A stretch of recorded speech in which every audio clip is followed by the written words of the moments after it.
सबको मेरा नमस्कार। ज्ञानरीति क्लासेस के ऑनलाइन प्लेटफॉर्म में फिर से आपका बहुत बहुत स्वागत। देखिए, सांख्य कारिका कर रहे हैं हम, और सांख्य कारिका में जो त्रिविध प्रमाण है उससे संबंधित कारिकाओं पर हमारी चर्चा चल रही है। हमने क्या पढ़ा त्रिविध प्रमाण में कि सांख्य दर्शन के अनुसार 3 प्रमाण होते हैं। कौन कौन से? प्रत्यक्ष प्रमाण, अनुमान प्रमाण और शब्द प्रमाण। ठीक है, ये हमने पढ़ा। फिर प्रत्यक्ष प्रमाण क्या होता है, अनुमान प्रमाण क्या होता है और शब्द प्रमाण क्या होता है, इसके बारे में हमने चर्चा की। फिर उसके बाद जो अनुमान प्रमाण था उसके 3 भेद किए थे हमने। अनुमान प्रमाण के हमने कितने भेद किए थे? 3 भेद। सबसे पहला था सामान्यतो दृष्ट, दूसरा था पूर्ववत और तीसरा था शेषवत। अनुमान प्रमाण कितने प्रकार का बताया गया था? 3 प्रकार का, सामान्यतो दृष्ट, पूर्ववत और शेषवत। ठीक है, अब ये जो आपकी कारिका है 6 नंबर कारिका, इस 6 नंबर कारिका के अंदर क्या दे रखा है? जो आपके अनुमान प्रमाण के 3 भेद थे उसमें से जो एक भेद है सामान्यतो दृष्ट। कौन सा? सामान्यतो दृष्ट।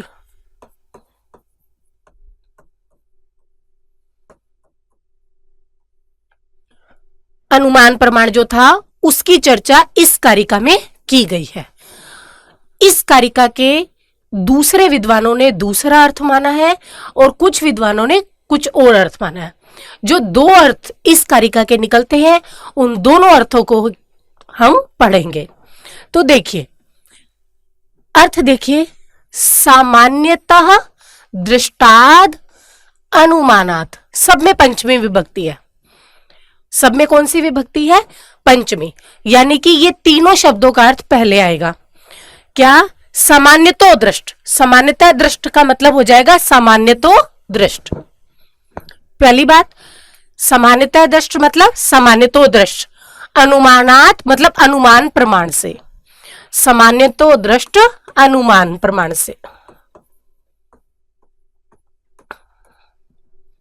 अर्थ क्या बन गया? सामान्यतो दृष्ट अनुमान प्रमाण से। अतीन्द्रियाणाम मतलब जिसकी इंद्रियों से प्रत्यक्ष प्रतीति ना हो। अतीन्द्रिय मतलब जिसकी इंद्रियों से प्रत्यक्ष प्रतीति ना हो। ठीक है, अतीन्द्रियाणाम का अर्थ क्या हो जाएगा? इंद्रियों से प्रत्यक्ष न होना। ठीक है, इंद्रियों से प्रत्यक्ष न होना। तो अर्थ क्या बन गया? सामान्यतो दृष्ट अनुमान से अतीन्द्रियों की प्रतीति होती है, मतलब जिसका प्रत्यक्ष नहीं होता उसकी प्रतीति होती है। अर्थ क्या बना कि सामान्यतो दृष्ट अनुमान प्रमाण से अतीन्द्रियों की प्रतीति होती है। अतीन्द्रियों की प्रतीति मतलब जिसका प्रत्यक्ष नहीं होता उसकी प्रतीति होती है। किससे? सामान्यतो दृष्ट अनुमान से। अतीन्द्रियों की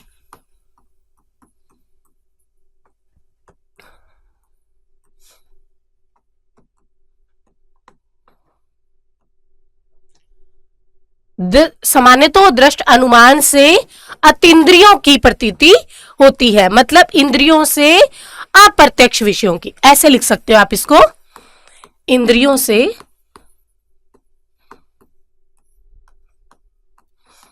अप्रत्यक्ष विषयों की प्रतीति। ठीक है, इसको हम अतीन्द्रियों की प्रतीति का मतलब इंद्रियों से अप्रत्यक्ष विषयों की प्रतीति किससे होती है? सामान्यतो दृष्ट अनुमान से। पहली लाइन का अर्थ समझ में आ गया? सामान्यतो दृष्ट अनुमान से अतीन्द्रियों की प्रतीति होती है, मतलब इंद्रियों से अप्रत्यक्ष विषयों की प्रतीति होती है। फिर कहते हैं तस्मात् अपि असिद्धम, उससे भी। तस्मात् किसके लिए प्रयुक्त हुआ है? इस सामान्यतो अनुमान से। तस्मात् किसके लिए प्रयुक्त हुआ है? सामान्यतो दृष्ट अनुमान से भी।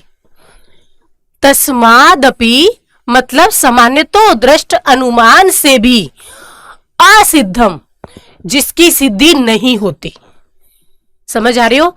जिस विषय की सामान्यतो दृष्ट अनुमान से भी सिद्धि नहीं होती, परोक्षम ऐसा परोक्ष विषय, आप्तागमात, आप्तागम मतलब शब्द प्रमाण, आप्तागमात मतलब शब्द प्रमाण,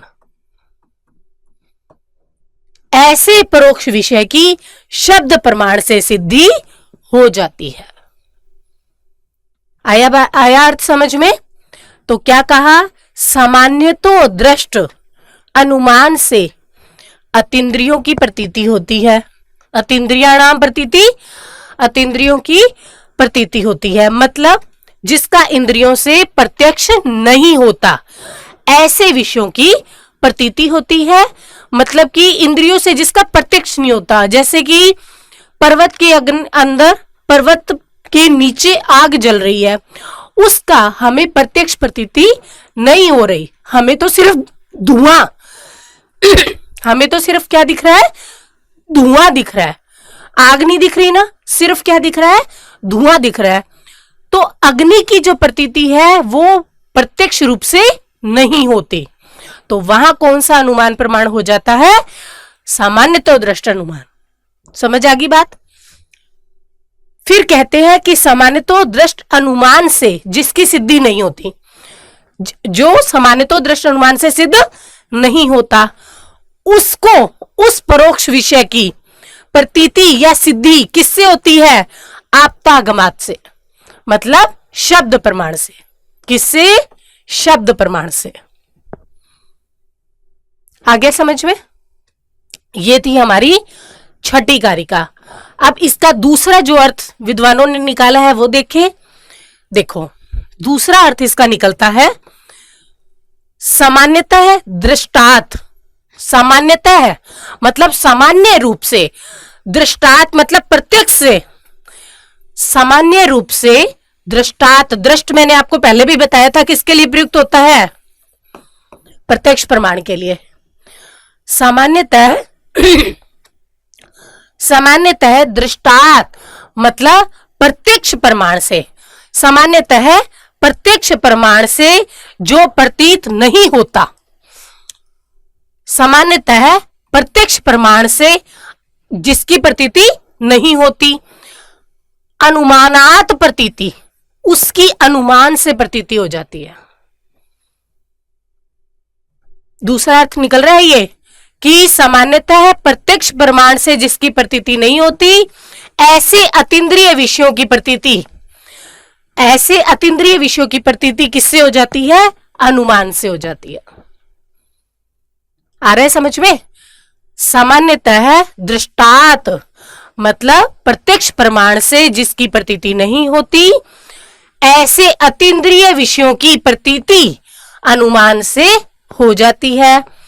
और तस्मादपि च असिद्धम, और उस अनुमान प्रमाण से भी जिसकी सिद्धि नहीं होती। इसमें क्या निकल रहा है? च प्लस असिद्धम।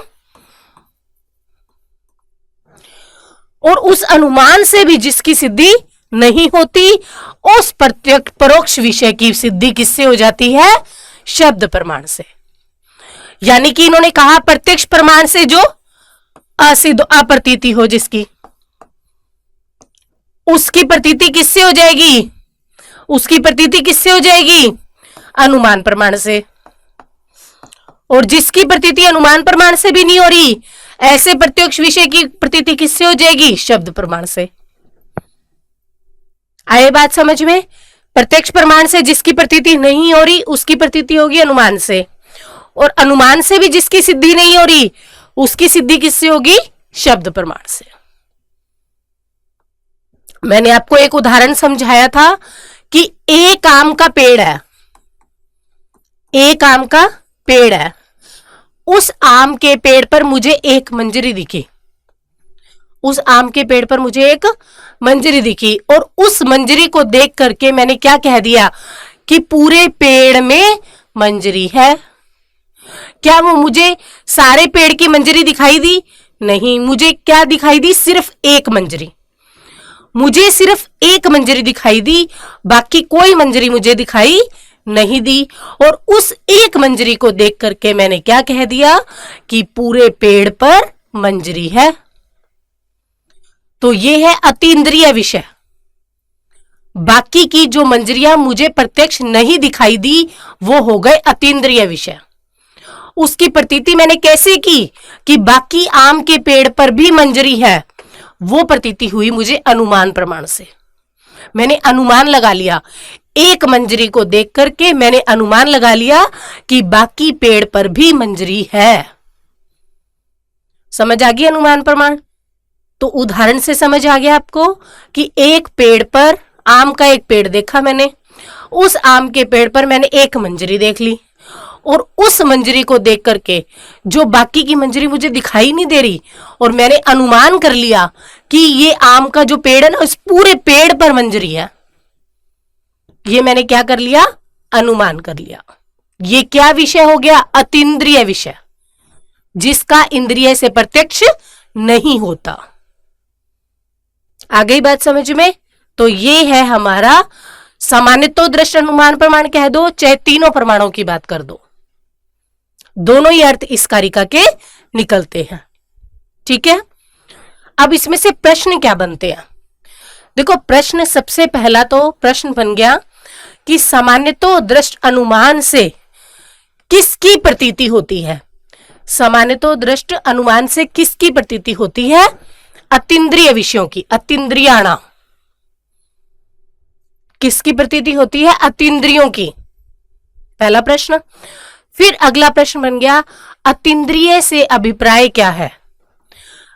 इंद्रियों से अप्रत्यक्षीकरण, इंद्रियों से प्रत्यक्ष न होना।